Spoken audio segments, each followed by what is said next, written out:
এদিকে দেশের বিভিন্ন সড়ক মহাসড়কে যাত্রী এবং যানবাহনের চাপ রয়েছে। গাজীপুরের কালিয়াকৈরে ঢাকা টাঙ্গাইল মহাসড়কে চন্দ্রা এলাকায় ঘরমুখো মানুষের ঢল নেমেছে। চন্দ্রা থেকে চৌরাস্তা, নবীনগর, মির্জাপুর পর্যন্ত থেমে থেমে চলছে গণপরিবহন। বিভিন্ন স্থানে অতিরিক্ত ভাড়া নেওয়ার অভিযোগ করেন যাত্রীরা। ঢাকা টাঙ্গাইল বঙ্গবন্ধু সেতু মহাসড়কেও গাড়ির চাপ বেড়েছে, আর এই মহাসড়কের বিভিন্ন অংশে থেমে থেমে চলছে যানবাহন। যানবাহনের চাপ আছে সিরাজগঞ্জের বঙ্গবন্ধু সেতু পশ্চিম সংযোগ মহাসড়কেও।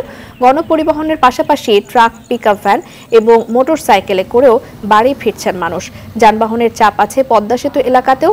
ভোলায় ইলিশা লঞ্চঘাট এবং ফেরিঘাটে ঘরমুখো মানুষের ভিড় রয়েছে। এ সময় অতিরিক্ত যাত্রী বহন করায় দুটি লঞ্চকে 20,000 টাকা জরিমানা করেছেন নির্বাহী ম্যাজিস্ট্রেট। যাত্রী এবং যানবাহনের চাপ রয়েছে পাটুরিয়া দৌলতদিয়া নৌরুটেও।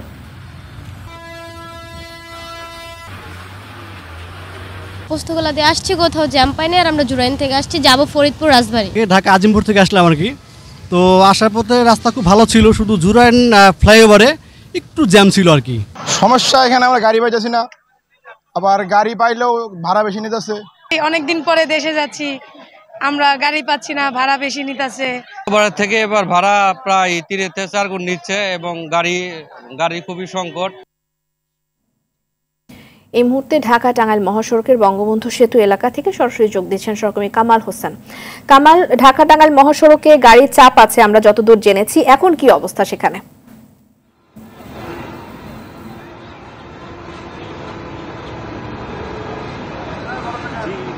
এই মুহূর্তে ঢাকা টাঙ্গাইল বঙ্গবন্ধু সেতু মহাসড়কে যানবাহনের চাপ থাকলেও কোথাও কিন্তু বড় ধরনের যানজট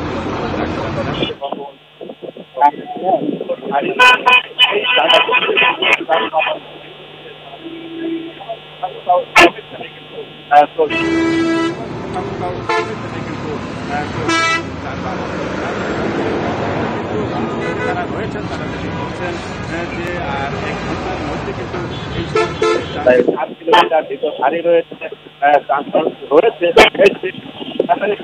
সেই যানজট দীর্ঘ সারি কিন্তু স্বাভাবিকভাবে যান চলাচল করবে এই জায়গাটার মধ্যে।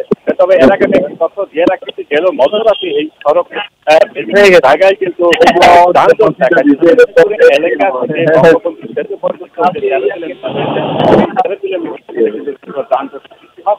তবে কারণ হিসেবে যেটি দেখা হচ্ছে যে যানজটে বঙ্গবন্ধু সেতুতে যানবাহনের ব্যাপক চাপ থাকায় এই কামাল, আপনি আমাদের সাথে থাকবেন, পরবর্তী সময় আবার যোগাযোগ করব।